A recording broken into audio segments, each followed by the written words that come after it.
নমস্কার বন্ধুরা, SB education চ্যানেলে সবাইকে স্বাগত। বেশ কিছুদিন হলো ডাব্লিউবিপিএসসি ক্লার্কশিপ প্রিলিমিনারি এক্সামের রেজাল্ট বেরিয়েছে, যেখানে ৬৬,৪০০-র বেশি পরীক্ষার্থী পরীক্ষায় উত্তীর্ণ হয়েছেন। তাদের সবাইকে অনেক অনেক অভিনন্দন। এবং সরকারি নির্দেশিকা অনুযায়ী, মানে পিএসসি কর্তৃক প্রকাশিত নির্দেশিকা অনুযায়ী সেপ্টেম্বর মাসে এর মেন এক্সাম হওয়ার কথা আছে। তো আমরা জানি এই মেন এক্সামে দুটি বিষয়ের উপর আমাদেরকে জোর দিতে হবে, একটা হচ্ছে বাংলা এবং আরেকটি ইংরেজি। দুটোরই ডেসক্রিপটিভ কোয়েশ্চেন অ্যান্সার থাকবে। তো আজকের ভিডিওর মূল টপিক হচ্ছে descriptive writing for competitive exams like WBPSC clerkship main. এরপরে বিসিএসের রেজাল্ট বেরোনোর পরে যারা বিসিএস মেন দেবেন তাদের জন্য, এবং তারপরে মিসলেনিয়াস যে পরীক্ষাটা হয়েছিল তার প্রিলিমিনারি রেজাল্ট বেরোনোর পরে তার যে মেন এক্সাম হবে সেটার জন্য। এই তিনটে পরীক্ষাতেই ডেসক্রিপটিভ পার্টে বাংলা এবং ইংরেজির বেশ কিছু কমন টপিক আছে। তো সেই কমন টপিকগুলোই আজকে আমাদের আলোচনার বিষয়। আসুন শুরু করা যাক। তো আমরা জানি, প্রথমে শুরু করি ক্লার্কশিপ নিয়ে। তো ডাব্লিউবিপিএসসি ক্লার্কশিপের মেন্সের পেপার হবে 100 মার্কের, এটা আমরা সবাই জানি। সে 100-র মধ্যে 50 থাকবে বাংলা থেকে এবং 50 নাম্বার আসবে ইংরেজি থেকে। এই 50 মার্কে 3টি করে রাইটিং থাকবে। একটা হচ্ছে রিপোর্ট রাইটিং। কীরকম রিপোর্ট? না, news paper report. Report writing থাকবে 20 নাম্বারের। তারপরে থাকবে প্রেসি রাইটিং 15 নাম্বারের, এবং ট্রান্সলেশন 15 নাম্বার। এই ট্রান্সলেশনটা হচ্ছে ইংরেজি থেকে বাংলা অথবা যার যেটা মাতৃভাষা সেই ভাষাতে ট্রান্সলেট করা। এই একই সিলেবাস বাংলার ক্ষেত্রে প্রযোজ্য। সেখানেও একটা প্রতিবেদন বা রিপোর্ট লিখতে হবে, তারও নাম্বার হচ্ছে 20, আর বাকি 15 আছে সারাংশ এবং ট্রান্সলেশন করার জন্য। তো আজকে আমাদের এই ভিডিওতে টপিক হচ্ছে, আমরা প্রেসি নিয়ে আলোচনা করব এবং ট্রান্সলেশন নিয়ে আলোচনা করব। তো এখানে আমরা দুটো এক্সাম্পল নিয়েছি। তার মধ্যে প্রেসির এক্সাম্পল যেটা নিয়েছি সেটা দেখতেই পাচ্ছেন, পিএসসি মিসলেনিয়াস 2019-এর এসেছিল। আমি এটি একটি কম্পিটিটিভ এক্সামের বই ক্র্যাক ডাব্লিউবিসিএস থেকে নিয়েছি। তো কী টাইপের অ্যাকচুয়ালি কোশ্চেন পিএসসি দেয় এই পরীক্ষাগুলোতে, তার একটা ভালো এক্সাম্পল হতে পারে এটা, সেই উদ্দেশ্যে ভিডিওটি বানানো। শুরুতেই বলে রাখি, প্রেসি এবং ট্রান্সলেশন নিয়ে আজকে আমরা আলোচনা করব। তো প্রেসির মূল বক্তব্যটাই হচ্ছে, যে প্যারাগ্রাফটি দেওয়া থাকবে কোশ্চেনে সেটাকে প্রথমে অন্তত 2 থেকে 3 বার পড়ে নেওয়া উচিত। পড়ে নিয়ে সেই প্যারাগ্রাফটির মূল যে বক্তব্যটা সেটাকে বুঝতে হবে। সেটা বোঝার পরে নিজের ল্যাঙ্গুয়েজে বা নিজের ভাষায় সেটিকে প্রকাশ করতে হবে সংক্ষেপে। তাহলে 2-3 বার পড়লে আমাদের এইটুকু আইডিয়া হয়ে যাবে এই প্যারাগ্রাফের মধ্যে কিওয়ার্ডস কোনগুলো, আসল বক্তব্য কোনটা, আর কোনগুলো সেই বক্তব্যটাকে ইলাবোরেট করছে। তো ইলাবোরেটিং পার্ট যেগুলো বা ডিসক্রিপটিভ পার্ট যেগুলো, সেগুলোকে আমরা এলিমিনেট করব। মূল যে বিষয়বস্তুটা উঠে আসবে 2-3 বার রিডিং করার পরে, সেইটাকে আমাদের নিজের ভাষায় প্রকাশ করতে হবে। এটাই হচ্ছে প্রেসি রাইটিংয়ের সহজতম অথবা বলতে পারা যেতে পারে একমাত্র উপায়। তো আসুন একটা এক্সাম্পল দিয়ে আলোচনা করলে হয়তো বুঝতে সুবিধা হবে। তো প্রথমে যে টপিকটা আলোচনা করছি, এটা আগেই বললাম মিসলেনিয়াস 2019-এ এসেছিল। প্রথমে আমি এই প্যারাগ্রাফটা রিড করি। This is the answer to the question, what is the aim of education? Well, its aim is to know the first rate in any subject that we study, with a view of achieving it as nearly as our powers allow.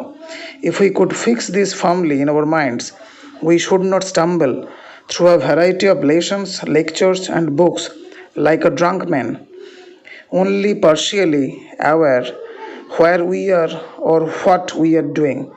We should cease to think that we go to school or college to pass examination or to secure degrees or diplomas or to satisfy our teachers, though these may be and are incidental and limited objectives.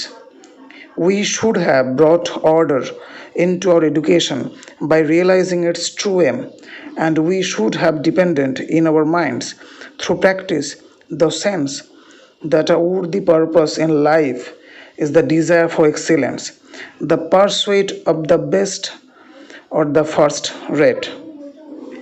তো এইটা ছিল একটা paragraph, যেটা আমি ধীরে ধীরে পড়ার চেষ্টা করলাম। আশা করি প্রত্যেকে দেখতে পাচ্ছেন, আপনারা নিজের মতো করে পড়ে নিন। এর সারাংশটি উক্ত বইতেই দেওয়া আছে, সেটা আমি দেখাবো। তারপর এটা দেখাবো আমি এটাকে নিজের মতো করে ভেবে কীভাবে লিখেছি। তো এই প্যারাগ্রাফটা পড়লে মাথার মধ্যে দুটো জিনিসই আসে। এক, প্যারাগ্রাফে বলতে চাওয়া হয়েছে যে শিক্ষা বা এডুকেশনের মূল উদ্দেশ্যটা কী। উদ্দেশ্যটা কি শুধুমাত্র কতগুলি সাবজেক্টকে মনে রাখা এবং সেটাকে নিজের মতো করে আয়ত্ত করা, নাকি অন্য কিছু, নাকি শুধু স্কুল বা কলেজ থেকে ডিগ্রি জোগাড় করা? আসল শিক্ষা কোনটা? আসল শিক্ষা সেটাই যেখানে কোনো একটা সাবজেক্ট থেকে যে তথ্য বা জ্ঞানটা আমরা আত্মীকরণ করতে পারি এবং যে আত্মীকরণ আমাদের ভাবনা চিন্তা স্তরকে প্রসারিত করে, সেটাই হচ্ছে আসল শিক্ষা। তো এরকম করে একটা মিনিং আমার কাছে উঠে এসেছে। আপনারা পড়ে দেখুন আপনাদের কাছে এরকম কিছু উঠে আসে কি না। তো এইটা হচ্ছে প্যারাগ্রাফ, একে আমরা পেশিতে কনভার্ট করব এবং আমাদের টার্গেট থাকবে মূল বিষয়বস্তুটিকে ধরে যতটা সম্ভব এটাকে ছোট করা যায়, এটাকে প্রিসাইজ করা যায়। কেউ কেউ বলেন 1/3 হওয়াটা বাধ্যতামূলক, মানে লেংথ ওয়াইজ। তবে আমার মতে এমন কোনো হার্ড অ্যান্ড ফাস্ট রুল নেই। যতটা ছোট করা সম্ভব আপনার মূল বক্তব্যকে ব্যাখ্যা করার জন্য, ততটাই আপনি করতে পারেন। তো এখানে দেখা যাক বইতে উত্তর কী দেওয়া হয়েছে। প্রথমে টাইটেল একটা দিতে হবে, দ্য গোল অফ এডুকেশন। কারণ প্রথমে আমরা পড়ে দেখেছি এটার উদ্দেশ্যটা কী ছিল। প্রথম লাইনে লেখা আছে, what is the answer, this is the answer to the question what is the aim of the education. So aim of the education নিয়ে আমরা আলোচনা করছি, তাই টাইটেলটা দেওয়া হয়েছে the goal of the education. এখানে মনে রাখতে হবে টাইটেলের যতগুলো আমরা ওয়ার্ড ইউজ করব প্রত্যেকটার প্রথম অক্ষর হবে ক্যাপিটালে। শুধুমাত্র ইন, অফ, অন এই টাইপের যে জিনিসগুলো থাকে সেগুলো বাদে। এবং টাইটেল কখনোই একটা কমপ্লিট সেন্টেন্স হবে না, একটা ফ্রেজ হতে পারে, কালেকশন অফ ওয়ার্ডস হতে পারে, যেটা এই প্রেসির যে সাবজেক্টটা সেটাকে ব্যাখ্যা করবে। তো এখানে টাইটেল দেওয়া হয়েছে দ্য গোল অফ এডুকেশন। আসুন উত্তরটা কী লেখা হয়েছে। The main object of education must be the enrichment of soul with the concerned subject one goes through. Education does not necessarily mean to acquire certificate, but to broaden the periphery of knowledge by absorbing the essence of the lesson. তো যেটাই বললাম যে পুরো প্যাসেজটার বক্তব্য ছিল এটা, যে একটা প্রশ্নের উত্তর খুঁজে বার করা যে শিক্ষার আসল উদ্দেশ্যটা কী। তার আসল উদ্দেশ্যটা অবশ্যই সার্টিফিকেট জোগাড় করা নয় স্কুল কলেজ থেকে, তার উদ্দেশ্যটা নয় কতগুলো তথ্য মাথায় রাখা, তার উদ্দেশ্য হচ্ছে সাবজেক্ট থেকে বা বিভিন্ন টপিক থেকে আমরা যে জ্ঞানটা আহরণ করি সেটা যেন আমাদের ভাবনা চিন্তার স্তরকে প্রসারিত করতে পারে, আমাদের ভাবনা চিন্তাকে উন্নত করতে পারে। এখানে আমি একটা রকমভাবে লিখেছি, এটা দেখা যেতে পারে। আমি নাম দিয়েছি the true objective of education. প্রেসির body, single sentence. The purpose of the education is not limited to acquire degree certificate from educational institutes. Rather, it lies within the essence of broadening one's thinking capabilities to desire for excellence in life. তো এটা ছিল ওই particular প্যারাগ্রাফটার precis আমার মতো করে। এবং definitely আমি কোনো ইংরেজির বিদ্যের জাহাজ নই, আমি আমার মতো করে এটা লিখেছি এবং আমি আমার কনসার্ন টিচারকে দিয়ে চেকও করিয়েছি। তো আপনারা এরকম একটা আইডিয়া নিতেই পারেন যদি এটা কোনোভাবে আপনাদেরকে হেল্প করে। তো এখানে মনে রাখতে হবে যে এই বাংলা হোক বা ইংরেজি হোক, এই যে ডেসক্রিপটিভগুলো আমরা উত্তর লিখব, এটা হয়তো যারা বেঙ্গলি অনার্স বা ইংলিশ অনার্স বা যারা লিটারেচারে খুব স্ট্রং তাদের ক্ষেত্রে খুব হেল্পফুল, কিন্তু তার মানে এই নয় যে ছেলেমেয়েরা লিটারেচার ব্যাকগ্রাউন্ড থেকে বিলং করে না তারা এটা উত্তর দিতে পারবে না। এখানে এমন কোনো টপিক দেওয়া হয়নি যেখানে আপনার ভাষাগত জ্ঞান বিশেষভাবে বিচার করা হবে। এখানে সেই টপিকগুলোই দেওয়া হয়েছে যেগুলো একটা মানুষের এই সমস্ত চাকরি করতে গেলে কাজে লাগে। প্রেসি কেন দেওয়া হয়েছে? আমার মতে যে কোনো একটা ঘটনাকে যদি আমরা সংক্ষেপে প্রকাশ করতে পারি সেটা অনেক ক্ষেত্রে সিদ্ধান্ত নিতে বা এক্সপ্রেস করতে সুবিধা হয় অফিসিয়াল ক্ষেত্রে। আরেকটা দেখুন আছে রিপোর্ট রাইটিং। কোন রিপোর্ট? এডিটোরিয়াল রিপোর্ট নয়, এডিটোরিয়াল রিপোর্টে আপনার ব্যক্তিগত মতামত রিফ্লেক্ট থাকে, কিন্তু এখানে আমরা যে রিপোর্ট রাইটিংটা করব সেখানটা হচ্ছে একটি নির্দিষ্ট ঘটনার শুধুমাত্র ব্যাখ্যা বা ঘটনার উল্লেখ নিজের ভাষায়। তাহলে ঘটনাকে আমরা নিজের ভাষায় কতখানি উপস্থাপিত করতে পারি সেটা দেখার একটা চেষ্টা।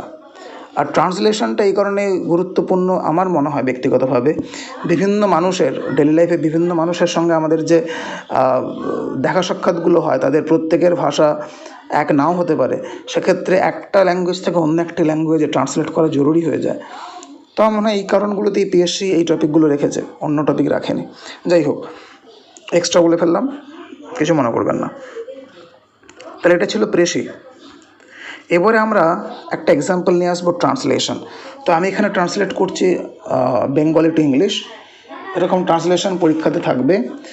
ক্লার্কশিপের ক্ষেত্রে ট্রান্সলেশনের নাম্বার হচ্ছে মোটামুটি 15। আচ্ছা, আরেকটা কথা বলে রাখি, এই 100 মার্কের পরীক্ষার টাইম কিন্তু মোটামুটি 1 ঘন্টা। তাহলে 1 ঘন্টার মধ্যে 3টে রাইটিং ইংরেজির, 3টে রাইটিং বাংলার, মোট 6টা রাইটিং কমপ্লিট করতে হবে সবাইকে। এবং এই রাইটিংগুলো কমপ্লিট করতে গেলে বুঝতেই পারছেন অনেকগুলো তথ্য আছে যেগুলো পড়তে হবে। তাহলে প্রেসি হলে একটা প্যারাগ্রাফ পড়তে হবে, ট্রান্সলেট করতে গেলে একটা প্যারাগ্রাফ পড়তে হবে।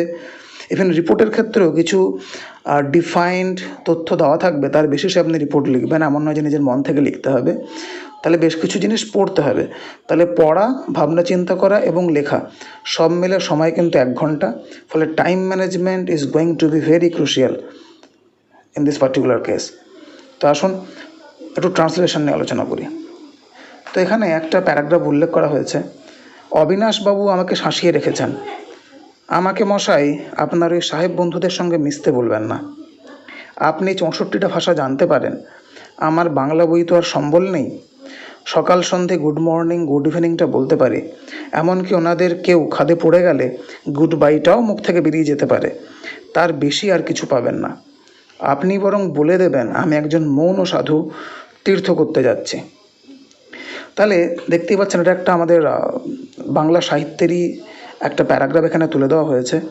সাধারণত ট্রান্সলেশন এরকম বিভিন্ন সাহিত্যের প্যারাগ্রাফ তুলে দেওয়া হয় যেগুলো ওয়ার্ড বাই ওয়ার্ড ট্রান্সলেট করতে গেলে আপনার মনে হবে এটা কিন্তু ডিফিকাল্ট। তাহলে ট্রান্সলেশনের সবথেকে সহজ উপায় হচ্ছে একই রকমভাবে আপনি বক্তব্যটা পড়বেন, পড়ে তার মানেটা বুঝবেন, বুঝে সেটাকে যে ভাষায় ট্রান্সলেট করতে বলা হয়েছে সেই ভাষায় রিপ্রেজেন্ট করবেন। Word by word Bengali to English কনভার্সনের কোনো দরকার নেই। তো আসুন, এই প্যারাগ্রাফটার ট্রান্সলেশন এখানে করে দেওয়া আছে, এটা আমি প্রথমে একবার পড়ে দিই। অবিনাশবাবু আমাকে শাসিয়ে রেখেছেন। অবিনাশবাবু has given me a warning. আমাকে মশাই আপনার এই সাহেব বন্ধুদের সঙ্গে মিশতে বলবেন না। Please don't ask me to hobnob with your European friends. Hobnob মানে মেলামেশা করা। আপনি 64টা ভাষা জানতে পারেন, মানে আপনি অনেকগুলো ভাষা জানেন, এটা বোঝানো হয়েছে। আপনি 64টা ভাষা জানতে পারেন, আমার বাংলা বই তো আর সম্বল নেই। You may know a large number of foreign language, but I myself can not but rely on my Bengali. এই যে সেন্টেন্স মেকিংটা, এটা অবজার্ভ করতে হবে। এই মুহূর্তে রাইটিং প্র্যাকটিস করতে গিয়ে সেন্টেন্সের মেকিং শেখানোটা হয়তো সম্ভব না। তো সেটা নিজের মতো করে যার যেখানে ডিফিসিয়েন্সি আছে তাকে সে জায়গাগুলো একটু এক্সপ্লোর করতে হবে। সকাল সন্ধে গুড মর্নিং গুড ইভিনিংটা বলতে পারি, এমনকি ওনাদের কেউ খাদে পড়ে গেলে গুড বাইটাও মুখ থেকে বেরিয়ে যেতে পারে, তার বেশি আর কিছু পাবেন না। Somehow I can manage to wish one good morning and good evening in the morning and in the evening respectively. Perhaps a good bye may blurt out in the event of some of them falling into a ditch. ditch মানে খাদে বা গর্তে পড়ে যাওয়া। but you should not expect anything more from me. আপনি বরং বলে দেবেন আমি একজন মৌন সাধু তীর্থ করতে যাচ্ছি। It would be safe if you introduce me to them as non-speaking holy man out on pilgrimage. পরের লাইনে লেখা আছে, সত্যি অবিনাশবাবু খুব কম কথা বলেছেন। ইনফ্যাক্ট অবিনাশবাবু ইজ স্পিকিং রাদার স্পেরিংলি। আমি একা থাকলেও কথা বলেন ফিসফিস করে। Even when I am alone with him he speaks in whispers. একটা সুবিধে এই যে ভদ্রলোকের ঘোড়া চড়তে কোনো অসুবিধা হচ্ছে না, আর এসব অঞ্চলে ঘোড়া ছড়া কোনো গতি নেই। But one good thing is that he faces no difficulty in riding a horse. In these regions you can not but depend on horse for convenience. তাহলে মোটামুটি এখানটাতে প্রত্যেকটা সেন্টেন্সের মানেটাকে ধরে তাকে ইংলিশে ট্রান্সলেট করা হয়েছে। একটা এক্সাম্পল, ওই একই প্যারাগ্রাফের ট্রান্সলেশন আর একটা এক্সাম্পল আমি আমার মতো করে এখানে নিয়ে এসেছি, আপনারা দেখতে পারেন। যেমন হচ্ছে, Abinash Babu has threatened me by saying. কারণ এখানে বলা হয়েছে অবিনাশ বাবু আমাকে শাসিয়ে রেখেছেন। আমাকে মশাই আপনার এই সাহেব বন্ধুদের সঙ্গে মিশতে বলবেন না। Don't force me to be cordial with your European friends. আপনি 64টা ভাষা জানতে পারেন, আমার বাংলা বই তো আর সম্বল নেই। You might be well versed in various languages, but for me I have to rely on none other than Bengali. কারণ আমার বাংলা ছাড়া আর কোনো অপশান নেই। সকাল সন্ধে গুড মর্নিং গুড ইভিনিংটা বলতে পারি, এমনকি ওনাদেরকেও খাদে পড়ে গেলে গুড বাইটাও মুখ থেকে বেরিয়ে যেতে পারে, তার বেশি কিছু পাবেন না। Of course, I can manage with good morning and good evening to greet them. Even can utter goodbye if they stuck into trouble. খাদে পড়ে যাওয়া মানে প্রকৃত অর্থে খাদে নয়, বিপদে পড়ে যাওয়া বোঝায়। Stuck into trouble. But don't expect anything more from me. আপনি বরং বলে দেবেন আমি একজন মৌনী সাধু তীর্থ করতে যাচ্ছি। Rather you should introduce me as a reticent monk, মৌনী সাধু, out for his pilgrimage, যে তীর্থ করতে যাচ্ছে। সত্যি অবিনাশবাবু কম কথা বলেছেন। ট্রুলি অবিনাশবাবু হ্যাজ আটার্ড আ ফিউ। আমি একা থাকলেও কথা বলেন ফিসফিস করে। He whispered me even I am alone.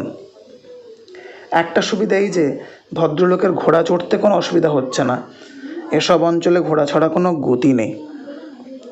But the good thing is that it does not cause him any trouble to ride horse, as horse is the only mean of transport here. তো এইভাবে আমি একটা আমার translation করেছি, তো আপনারা নিজের মতো করে চেষ্টা করে দেখতে পারেন। এবং অবশ্যই যেটাই লিখবেন না কেন সেটা ঠিক না ভুল আপনার আশপাশে নিশ্চয়ই কোনো দাদা দিদি বা কোনো টিচারকে পাবেন, তাকে দিয়ে একবার চেক করে নেওয়াটা জরুরি। আর পরিশেষে বলে রাখি, রাইটিং স্কিল নামটার মধ্যেই আছে। এটা এমন একটা স্কিল যেটা দেখলে বা পড়লে বিশেষ ইমপ্রুভমেন্ট হয় না। এর একমাত্র উপায় নিজেকে বারবার লিখতে হবে। যতবার লিখবেন এবং যতবার চেক করাবেন কাউকে দিয়ে, যিনি আপনার থেকে ভালো জানেন বলে আপনার মনে হয়, যত বেশি চেক করাবেন এবং নিজের ভুলগুলো শুধরে নেবেন, তত বেশি রাইটিং স্কিলটা ইমপ্রুভ করবে। আজকের জন্য এটুকুই। Thank you.